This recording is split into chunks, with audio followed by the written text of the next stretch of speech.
The three things that help you perform your duties as a safety officer are safety signs, personal protective equipment, and lastly, job hazard analysis.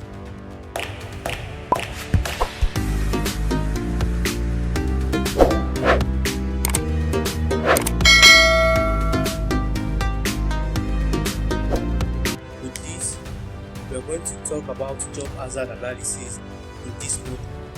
Job hazard analysis, also known as JHA, is a technique that focuses on the job, task, or description and identifying hazard before the incident or accident occurs.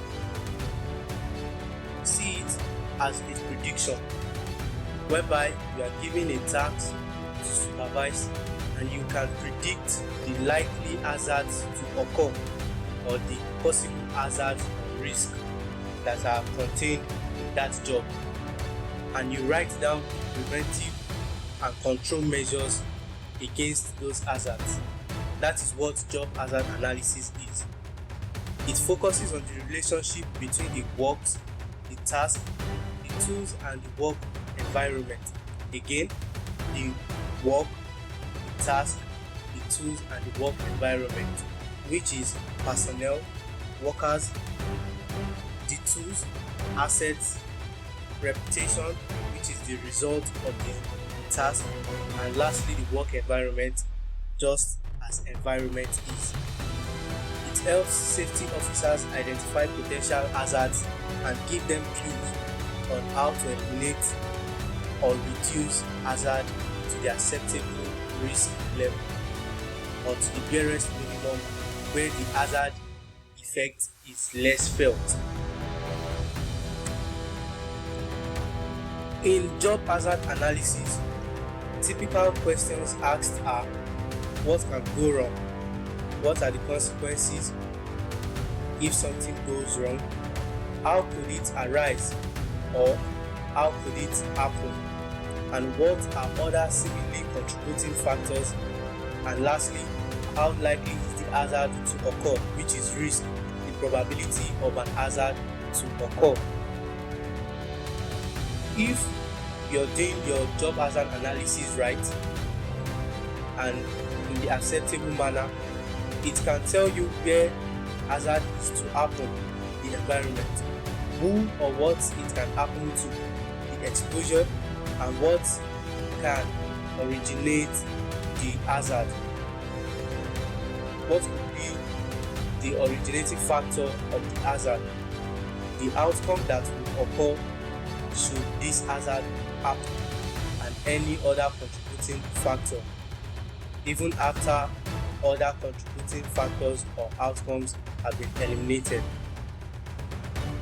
Job hazard analysis demonstrates that all the credible hazards in a job have been identified and measures to put them under control is already provided. So next time you are given a task or a job to supervise, as a safety officer, you are responsible to have identified the likely hazards and also prefer right control measures already. To conduct the correct job hazard analysis, there are some steps you should know and also remember. First is to review which job requires a job hazard analysis. Literally, all jobs require job hazard analysis, because in every job or every task given, there are hazards likely to occur. In the kitchen, where cooking is being done, there are certain hazards that will happen. Even in the study or library, there are hazards likely to happen. On the football field also, hazard is likely to happen. So, review all the jobs that require job hazard analysis at that moment. Next, identify the hazards in the job. You assess them, and lastly, you put down control measures or recovery measures. You do this by reducing the hazard or the effect of the hazard to its barest minimum or totally eliminating the effect of the hazard. Steps to do a correct job hazard analysis. You identify the scope of the job hazard analysis, which is to predict hazards likely to occur and provide control measures. You break down the task into basic steps. For each step, identify the hazards and its strengths. So for each task you are supervising, it's best to identify hazard into basic steps, or break down the task given to you in basic steps, then identify the hazard in each step, then define control and recovery measures, and lastly, which is most important, record your results in a consistent manner to make the job hazard analysis useful for even future purpose. When reviewing jobs which require job hazard analysis more, you can think of jobs with the highest injury and illness rates, jobs with complex written instructions, jobs where accidents frequently occurs, like road or journey management, construction work, jobs where accidents frequently and mostly occurs,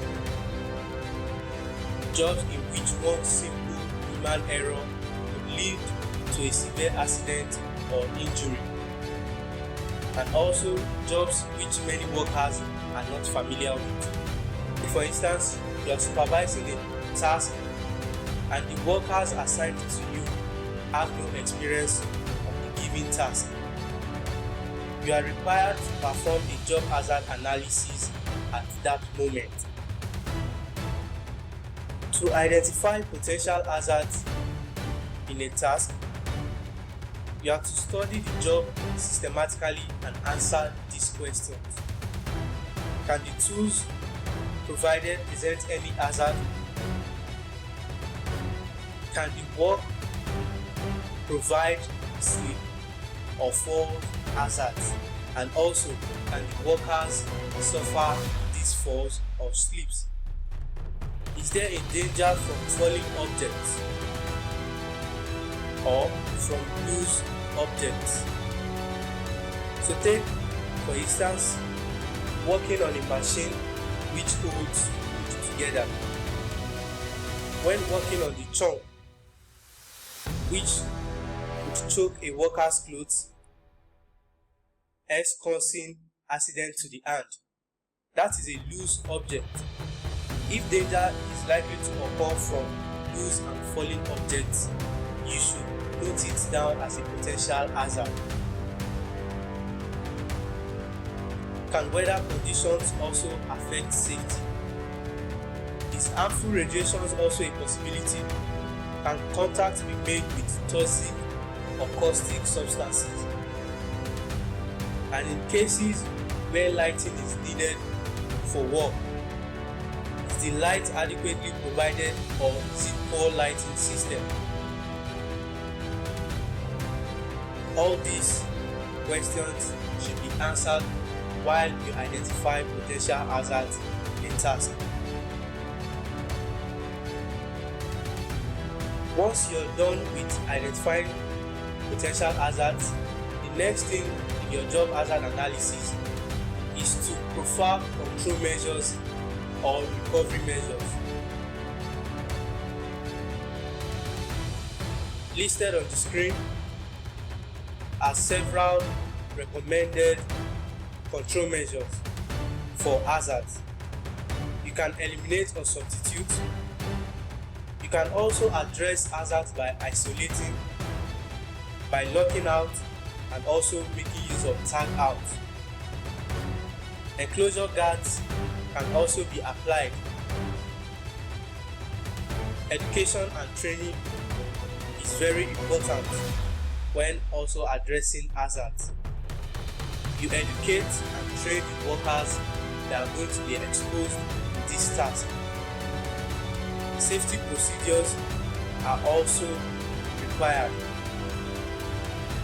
Standard operating procedures or safety procedures, work design and schedules.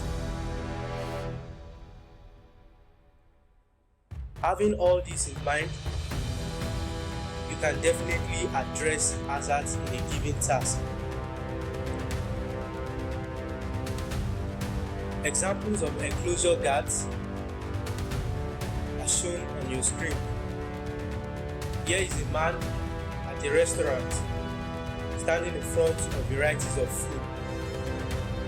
The barrier between the customer and the food items is an enclosure guard.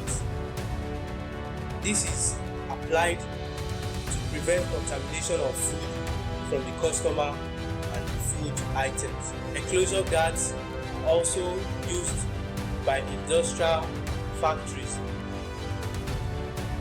to prevent unauthorized access to equipment. So in this case here is an air-conditioned unit which has been locked out from unauthorized personnel to prevent damage and other hazards. With all these steps in mind, now you should be able to answer what job hazard analysis is. When you've answered this question, I also want you to make use of this job hazard analysis format and think of a job description or task given to you. Outline the basic job steps, and for each step, write down the possible hazards that could occur. Once you're done with that, write the preventive or control measures for these hazards. And in conclusion, write down the summary of the safe job procedure. Once this is completed, I believe you will be able to identify hazards in every task given to you, so you can keep yourself safe and your colleagues safe. In the next module, we'll be talking about accident reporting.